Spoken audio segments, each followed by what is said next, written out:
اچھا اگر حمزہ دیکھا جائے تو جس طرح سے سبیلیں لگائی جا رہی ہیں، اہتمام کیا جا رہا ہے، تو وہ ایک بہت ہی اچھا جیسچر ہے جو کہ جا رہا ہے. بالکل ایسے ہی ہم بات کریں گے. سیکریٹری جنرل پی ایم اے ڈاکٹر سجاد صاحب ہمارے ساتھ موجود ہیں. ڈاکٹر صاحب السلام علیکم، گڈ مارننگ. ڈاکٹر صاحب سب سے پہلے تو آپ اس پہ بات کر لیجیے گا، کیونکہ جب ہم دیکھتے ہیں کہ رمضان المبارک کے دوران تراویح کا معاملہ ہو، حج بیت اللہ ہو، تب بھی کرونا SOPs کا خاص طور پر خیال رکھا گیا. آج بھی ہم جانتے ہیں کہ جلوس نکالے جاتے ہیں اور نکالے جا بھی رہے ہیں، سبیلیں لگائی گئی ہیں، مجالس ہو رہی ہیں، تو کن چیزوں کا خیال ہمیں لازمی طور پر رکھنا ہے؟ جی بسم اللہ الرحمن الرحیم، بہت شکریہ آپ کا.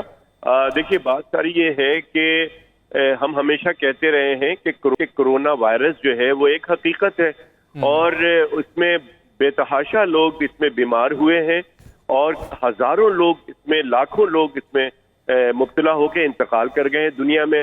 ہمارے ملک میں بھی اب تک حکومت کے ریکارڈ کے مطابق تقریباً جو ہے 25,000 لوگ اس میں انتقال کر چکے ہیں.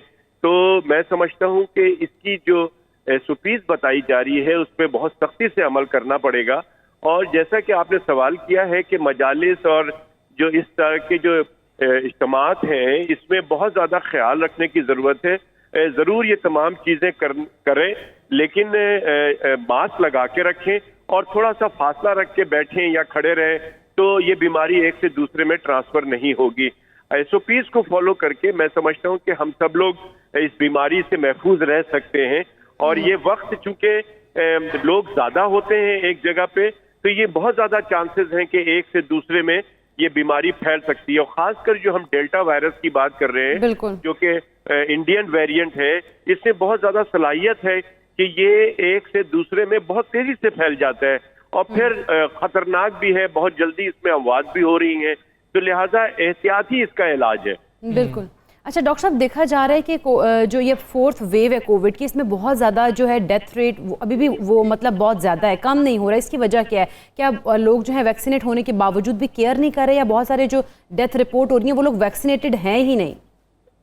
دیکھیں یہ بہت اچھا سوال ہے آپ کا، اور آپ کے توسط سے تمام ناظرین کو میں بتانا چاہتا ہوں کہ یہ جو لوگ اب اس وقت کراچی میں اگر میں بات کروں اور پورے پاکستان کی بات کروں تو 85% وہ لوگ ہیں، 85 to 90% وہ لوگ ہیں جو لوگ ویکسینیٹڈ نہیں ہیں. اور 10 سے 15% وہ لوگ ہیں جنہوں نے ویکسین لگائی ہوئی ہے لیکن ان کی شدت بہت کم ہے. اور انتقال وہ انہی لوگوں کو ہوتا ہے جو لوگ کیئر نہیں کرتے ہیں ویکسین لگا کر، وہ یہ سمجھتے ہیں کہ ویکسین لگ گئی ہے اور ہمیں کچھ ہوگا نہیں.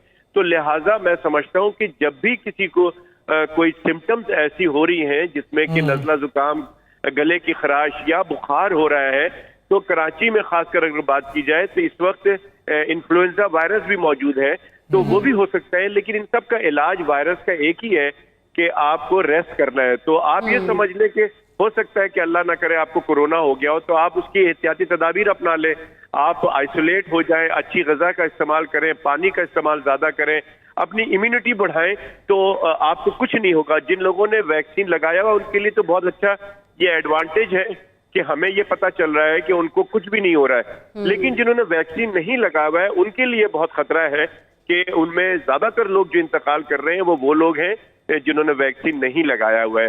تو لہٰذا سب سے پہلے ہم ریکویسٹ کرتے ہیں کہ ویکسین پہلی فرصت میں لگایا جائے، جو ویکسین اویلیبل ہے وہ ویکسین لگایا جائے. کوئی ویکسین کی چوائس نہ پوچھی جائے، کوئی خواہش نہیں ظاہر کی جائے کہ جی ہمیں وہی ویکسین لگانی ہے، اس کا انتظار نہ کیا جائے. جو ویکسین اویلیبل ہے وہ ویکسین لگایا جائے اور ساتھ ہی ساتھ SOPs پہ عمل درآمد بھی کیا جائے. اچھا ڈاکٹر صاحب یہ بھی بتا دیجئے گا، بچوں کے حوالے سے پیرنٹس خاصے پریشان ہوتے ہیں، پھر سمجھ بھی نہیں لگ رہی ہوتی کیونکہ بچے کچھ بتا بھی نہیں پا رہے ہوتے ہیں. اور برطانیہ میں جو ریسرچ سامنے آ رہی ہے وہ یہی آ رہی ہے کہ جو 3 سال تک کی عمر کے بچے ہیں ان کی صحت پہ تو شاید ویسے اثرات نہیں پڑتے، لیکن دوسروں کو انفیکٹ کرنے کے لیے اس وائرس سے وہ سب سے بڑا کردار ادا کر رہے ہوتے ہیں، کیونکہ شاید 3 سال سے کم عمر بچے زیادہ لوگوں کے پاس جا رہے ہوتے ہیں، ان کو فیملی ممبرز اٹھا رہے ہوتے ہیں، ان کو پیار کر رہے ہوتے ہیں، اس وجہ سے ٹرانسمیشن کیسز بڑھ جاتے ہیں 3 سال سے کم عمر بچوں کے لیے. تو ذرا ڈیلٹا ویریئنٹ کے حوالے سے بچے کتنے افیکٹ ہو سکتے ہیں، ان پہ کیسے اثرات ہو رہے ہیں، یہ بھی بتائیے گا. بہت امپورٹنٹ سوال ہے آپ کا، اور میں سمجھتا ہوں کہ تمام لوگوں کو یہ بات سمجھنی ہوگی، خاص کر جو 3 سال سے بڑے بچے ہیں وہ جو باہر جاتے ہیں یا دوسروں کی رشتہ داروں کے یہاں جاتے ہیں، وہاں اگر کسی نہ کوئی نہ کسی کو بھی نزلہ زکام ہے تو وہ بچہ ایز اے کیریئر استعمال ہو سکتا ہے ان لوگوں کے لیے جن کو کہ گھر میں بزرگ ہیں اور جو کہ کو موربڈ ہے، یعنی کہ جن کو کہ بلڈ پریشر، شوگر یا کوئی ایسی بیماری ہے جس کی وہ دوا کھاتے ہیں یا ان کی امیونٹی کم ہو سکتی ہے. تو یہ اس طرح بچوں کو بہت زیادہ حفاظت کرنے کی ضرورت ہے، خاص کر وہ بچے جو اسکول جا رہے ہوتے ہیں. اگر ان بچوں میں ذرا سا بھی نزلہ زکام ہے تو ان کو اسی احتیاط کے ساتھ ان کو رکھنا چاہیے. اور جو لوگ اپنے بازاروں میں بچوں کو لے کے گھوم رہے ہوتے ہیں یا ایسی جگہ جو کہ شادی بیاہ میں یا ہجوم میں لے کے جاتے ہیں، ان کے لیے بہت زیادہ خطرہ ہے کہ اگر ان کے گھر میں کوئی بزرگ ہے، نانا دادا ہیں تو ان کے لیے یا نانی دادی ہیں تو ان کے لیے بہت خطرہ ہو سکتا ہے.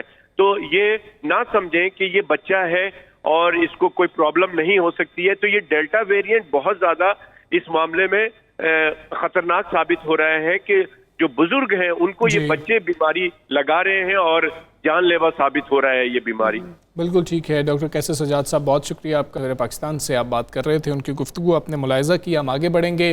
اس وقت دنیا بھر کی نگاہیں طالبان کی آئندہ بننے والی حکومت پر لگی ہوئی ہیں اور اس حوالے سے عام پیش رفت یہ ہوئی ہے کہ طالبان کے سیاسی ونگ کے سربراہ ملا عبدالغنی برادر جو ہیں وہ 20 سال بعد افغانستان پہنچے. ذرائع بتاتے ہیں کہ جو اقتدار کے خلا کے باعث ملا برادر کو اہم ذمہ داری بھی دیے جانے کا امکان ظاہر کیا جا رہا ہے. اور جبکہ اگر طالبان کی بات کی جائے تو طالبان نے عام معافی کا اعلان کرتے ہوئے کہا ہے کہ دشمن نہیں بنانا چاہتے ہیں، افغانستان کسی کی بھی جنگ کا حصہ نہیں بنے گا. اچھا، طالبان کے ترجمان ذبیح اللہ مجاہد نے پریس کانفرنس کی. انہوں نے کہا ہے کہ افغان سرزمین دہشت گردی کے لیے ہم استعمال نہیں ہونے دیں گے. کسی کو یہ دہشت گردی کے لیے افغان سرزمین استعمال نہیں کرنے دی جائے گی. اب بھی سیاسی نظام ہوگا اور جامع حکومت کے لیے مذاکرات جاری ہیں. اس وقت خواتین سے متعلق انہوں نے بڑا ہی واضح پیغام دیا. انہوں نے کہا ہے کہ اسلامک اصولوں کے مطابق خواتین کو کام کرنے کی اجازت ہوگی. دوسرے وزیر اعظم عمران خان کی اگر بات کریں تو انہوں نے کہا کہ پاکستان سے زیادہ افغانستان میں امن کا خواہش مند کوئی اور ملک نہیں ہے. اور وزیر اعظم سے افغانستان کے سیاسی رہنماؤں کے وفد نے ملاقات کی ہے جس میں وزیر اعظم نے افغان عوام کی بھرپور حمایت کا اظہار کیا ہے.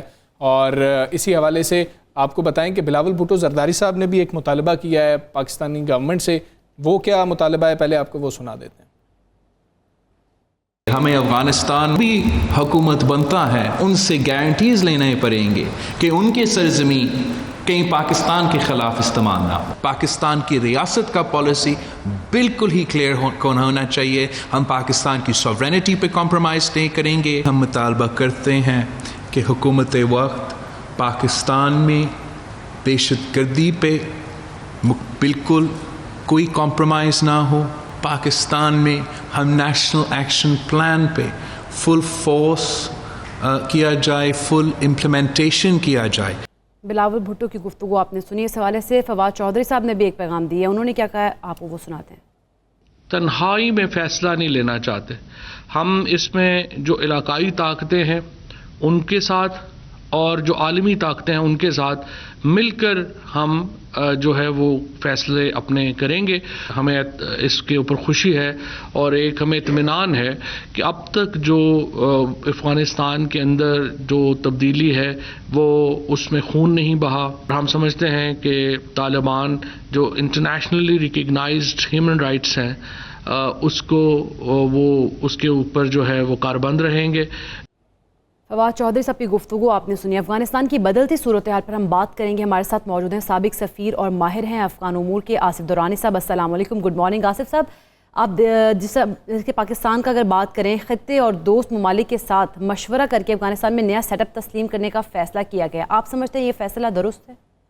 میرے خیال میں یہ ایک جو ہے احسن پالیسی ہوگی کیونکہ پاکستان آئسولیشن میں جو ہے کوئی فیصلہ کرے گا وہ دوامدار نہیں ہوگا، اس پہ کرٹیسزم بھی ہوگا. بہتر یہ ہے کہ ہم جو افغانستان کے امیڈیٹ نیبرز ہیں اور انٹرنیشنلی جو ہے وہ ان کی صلاح کے ساتھ ہمیں کوئی فیصلہ لینا چاہیے. اور اس میں اس لیے بھی ضروری ہے کہ ابھی یہ قبل از وقت ہے کہ طالبان کی سربراہی میں جو حکومت بنے گی بے شک وہ انکلوسیو حکومت بھی ہو، تو ابھی اس کے جو ہے پرفارمنس کو دیکھنا پڑے گا. اور اس کے جو وعدے اب اس نے کیے ہیں، کل ذبیح اللہ مجاہد صاحب نے جو پریس کانفرنس میں جو اعلانات کیے ہیں وہ بڑے خوشائند ہیں. لیکن اصل تو یہ ہوگا کہ جب اب وہ عملی طور پہ اس پہ عمل درآمد ہو، کیونکہ اس وقت جو ہے بہت سے شکوک و شبہات ہیں. اس کی وجہ یہ ہے کہ طالبان کا جو پچھلا ایکسپیرینس تھا وہ کوئی اتنا خوشگوار نہیں. نہیں ٹھیک ہے، آپ نے پریس کانفرنس کا ذکر کی، ذبیح اللہ مجاہد صاحب کا ذکر کیا، تو وہ تو یہ بھی کہہ رہے ہیں کہ 20 سال میں بہت زیادہ تبدیلی آ گئی ہے طالبان میں. کیا آپ واقعی وہ تبدیلی دیکھ رہے ہیں یا پھر ہمیں انتظار ہی کرنا پڑے گا وہ تبدیلی حقیقی ہے یا وقتی ہے اس کو جاننے کے لیے؟ فی الحال تو یقیناً وہ تبدیلی نظر آتی ہے جس انداز سے انہوں نے جو ہے اوور آل جو ہے افغانستان پہ جب اب ان کا جو ہے قبضہ ہوا ہے وہ زیادہ تر پرامن طریقے سے ہوا ہے. پھر کابل میں ان کی انٹری جس طرح سے ہوئی ہے وہ بھی آلموسٹ پرامن طریقے سے ہے. اشرف غنی صاحب جب چلے گئے تو طالبان انٹر ہوئے، اس سے پہلے وہ کابل کے راستوں میں تھے، وہ کابل شہر کے اندر وہ داخل نہیں ہوئے تھے. تو یہ اور اس کے علاوہ اب جب سب سے بڑی جو وریز ہیں وہ دنیا کو وہ ہیومن رائٹس کے بارے میں، خصوصاً خواتین کے حقوق کے بارے میں ہے جی، اور اس پہ اگر اب طالبان کی طرف سے جو اطمینان دلایا جا رہا ہے اور اس کا کچھ مظہر آپ نے کانفرنس کے دوران بھی دیکھا، خواتین کی موجودگی. اس سے پہلے آپ طالبان کے جو ہے وہ سرکردہ تھے وہ وہاں پہ طلوع ٹیلی ویژن جو افغانستان کا ہے وہاں ایک خاتون اینکر پرسن ان کے ساتھ انٹرویو کیا. تو یہ چیزیں تبدیلی کی غماز ہیں. اب دیکھیے کہ آئندہ وہ ہے کس طرح سے یہ تبدیلی جو مزید دوامدار. جی بالکل. اچھا درانی صاحب، طالبان کے ترجمان انٹرنیشنل بارڈرز کے احترام اور اپنی سرزمین ہمسایہ ممالک کے خلاف استعمال نہ ہونے کی بھی ضمانت دی ہے. کیا اب امریکہ اور بھارت کا خطے میں کردار بھی انتہائی محدود ہو جائے گا؟ آپ کیا سمجھتے ہیں؟ دیکھیں، امریکہ کا کردار تو کبھی بھی محدود نہیں ہوگا. امریکہ جو ہے وہ پوری دنیا کا ہمسایہ ہے، تو وہ اگر امریکہ نکل بھی جاتا ہے افغانستان سے تو وہ اس کا ہمسایہ رہے گا. اور امریکہ کی ضرورت بھی ہوگی، اس لیے کہ آپ یہ جو لوگ یہ کہہ رہے ہیں کہ امریکہ کو شکست ہو گئی ہے، میں اس کی تائید نہیں کرتا، کیونکہ امریکہ نے خود فیصلہ کیا نکلنے کا. اگر نہ چاہتا تو وہ رہ سکتا اور میرے خیال میں وہ یہ لاسز بھی افورڈ کر سکتے تھے. لیکن اب ان کی پرائرٹیز چینج ہو گئی ہیں. افغانستان جو ان کی لانگسٹ وار ٹھہری، جبکہ وہ افغانستان اور امریکہ کا کوئی مقابلہ ہی نہیں ہے، تو ان کا نکل جانا تو انہوں نے فیصلہ کر لیا تھا. اور یہ پچھلے پریزیڈنٹ جو ٹرمپ تھے انہوں نے فیصلہ کیا. جو بائیڈن پہلے سے ہی امریکی فوجوں کے جو ہے افغانستان موجودگی کے خلاف تھے، تو یہ اب آ کے دونوں یعنی ریپبلکن اور ڈیموکریٹس کہ ایک طرح سے ایک بائی پارٹیزن اپروچ ٹھہری. اگرچہ اس پہ بہت سے اعتراضات امریکہ کے اندر بھی ہو رہے ہیں، لیکن یہ ایک فیصلہ انہوں نے کیا. اور اب ہم نے یہ دیکھنا ہے، خاص کر چونکہ پاکستان سب سے زیادہ متاثر ہوا ہے افغانستان سچویشن کی وجہ سے، تو اس میں ہمیں جو ہے دیکھنا ہوگا کہ افغانستان کے اندر جو تبدیلی ہے وہ پاکستان کے لیے کتنی ٹھیک ہے. دران صاحب یہ بھی بتا دیجئے گا ذرا کہ جس طرح سے آپ امریکی صدر کا ذکر کر رہے ہیں، انہوں نے کہا کہ ہم نے جو اچیو کرنا تھا وہ ہم نے اچیو کر لیا، اب ہمیں مزید رہنے کی ضرورت نہیں ہے. آپ سمجھتے ہیں کہ یہ موقف ان کا درست ہے؟ جو اچیو کرنا چاہتا تھا امریکہ وہ تو امریکہ نے شاید اچیو کر لیا. جی بظاہر تو ہے، کیونکہ امریکہ کا جو یہاں آنے کا مقصد تھا وہ تو یہ تھا کہ 9/11 میں جو ٹیررسٹ حملہ ہوا تھا، اب ان کے جو جن کی سربراہی میں ہوا تھا وہ اسامہ بن لادن تھے، وہ افغانستان میں پناہ لیے ہوئے تھے. القاعدہ کا بھی زیادہ تر وجود افغانستان کے اندر تھا. طالبان نے جو ہے وہ انکار کیا اسامہ بن لادن کو حوالے کرنے کے لیے، تو اس پہ طالبان کی حکومت جو ہے چلی گئی. اور اسامہ بن لادن کو 2011 میں امریکیوں نے جو ہے وہ مار دیا. تو یہ ہے کہ ان کا جو تھا اسامہ بن لادن کو پکڑنے کا، مارنے کا، وہ تو انہوں نے اچیو کر لیا تھا. پھر امریکی اب یہ بھی کہہ رہے ہیں کہ جو القاعدہ ہے وہ جو ہے بالکل ختم ہو گئی ہے، یعنی تقریباً نہ ہونے کے برابر ہے. تو اس لحاظ سے بھی جو موقف ہے وہ کہتے ہیں کہ ہم نے اپنا ہدف جو حاصل کر لیا ہے، تو وہ بھی درست ہے. تو یہ لیکن اب جو نئے جو چیلنجز آ رہے ہیں وہ امریکہ جو ہے نئی جو ہے کولڈ وار کی طرف موو کر رہا ہے، تو اس میں اب ان کو چائنا زیادہ رائیولز نظر آتا ہے بنسبت اس کے کہ افغانستان کے. بالکل ٹھیک ہے آصف درانی صاحب، بہت شکریہ آپ کا. سب سے پاکستان سے آپ بات کر رہے تھے اور افغانستان کی صورتحال کے حوالے سے آپ جو رائے رکھتے ہیں وہ آپ نے ہمارے ساتھ شیئر کیا. ہم یہاں پر بریک لیں گے، بریک کے بعد واپس آتے ہیں.